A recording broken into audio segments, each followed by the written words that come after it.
اللہ الرحمن الرحیم۔ دیکھیں، پہلا سوال ہے سید الاستغفار کے حوالے سے، جو میں نے بات کہی کہ نبی پاک صلی اللہ علیہ وسلم نے فرمایا کہ جو ایک دفعہ پڑھ لے اس کو دن کے کسی وقت میں تو اس دن کے گناہ معاف ہو جاتے ہیں، اور جو رات کو پڑھ لے اس رات کے گناہ معاف ہو جاتے ہیں۔ تو سوال یہ ہے کہ اگر اس نے کسی کا حق مارا ہو اور لوگوں کے ساتھ حق تلفی کرتا ہو، ظلم کا رویہ رکھتا ہو، تو پھر بھی اس کے سارے گناہ معاف ہو جائیں گے؟ ایسا نہیں۔ ویسے تو یہ بات میری گفتگو میں بھی آ گئی تھی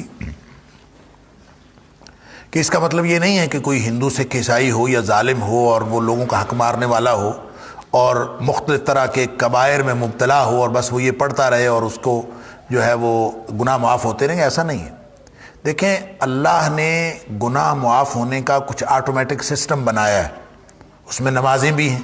نبی کریم صلی اللہ علیہ وسلم نے فرمایا ایک نماز سے دوسری نماز تک کا جو فاصلہ ہے، اس کے درمیان میں جتنے گناہ ہوتے ہیں، اگر آپ نے باجماعت نماز پڑھی ہے وہ معاف ہو جاتے ہیں۔ ایک جمعے سے دوسرے جمعے کے درمیان گناہ معاف ہو جاتے ہیں، ایک رمضان سے دوسرے رمضان کے درمیان گناہ معاف ہو جاتے ہیں، ایک حج سے دوسرے حج کے درمیان، یا ایک عمرے سے دوسرے عمرے کے درمیان، یا پھر مطلقاً حج اور عمرہ کرنا ایسا ہے کہ آپ نے فرمایا کہ حج اور عمرے بار بار کرتے رہو، اس لیے کہ وہ اس طرح سے انسان کے گناہ ختم کر دیتے ہیں جیسے جو لوہے کی بھٹی لوہے کا میل کچیل دور کر دیتی ہے، آگ والی بھٹی۔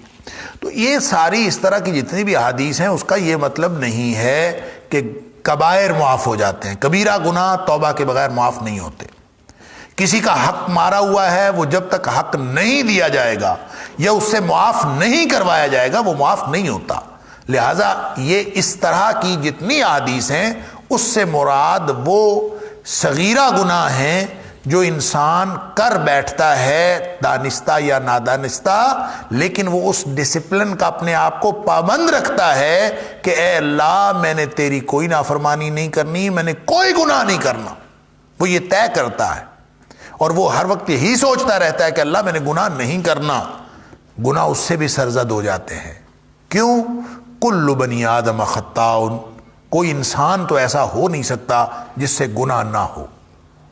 بس فرق یہ ہے گناہ ہو جانا اور گناہ کر لینا، ان دونوں میں فرق ہے۔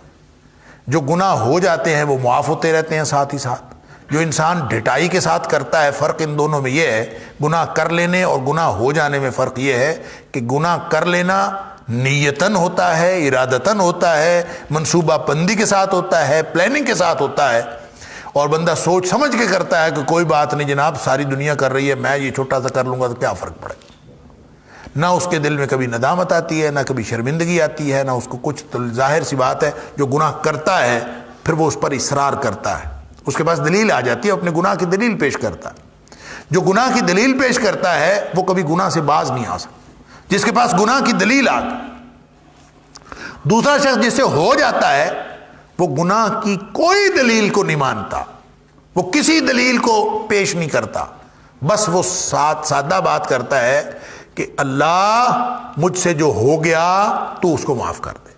تو ہو گیا اور کر لینا میں فرق ہے ایک، دوسرا صغیرہ اور کبیرہ میں فرق ہے۔ یہ صغیرہ گناہ ہیں، یہ نادانستگی میں ہو جانے والے ہیں، جو جذبات کی مغلوبیت کے تحت ہو گئے، جو حالات کی مغلوبیت کے تحت ہو گئے، اور جو ہی حالات اور جذبات کے اندر تھوڑی سی بھی تبدیلی پیدا ہوئی، انسان کو فوراً اللہ سے معافی کا خیال آتا ہے۔ یہ وہ گناہ ہیں جو معاف ہوتے ہیں۔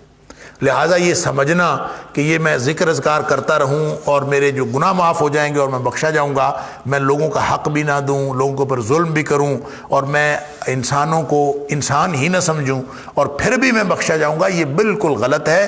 یہ اپنے آپ کو جب تک اللہ اور اس کے رسول صلی اللہ علیہ وسلم کی اطاعت کے اس ڈسپلن میں نہیں لاتا، اس وقت تک ان کا اذکار کا کوئی فائدہ نہیں ہوتا۔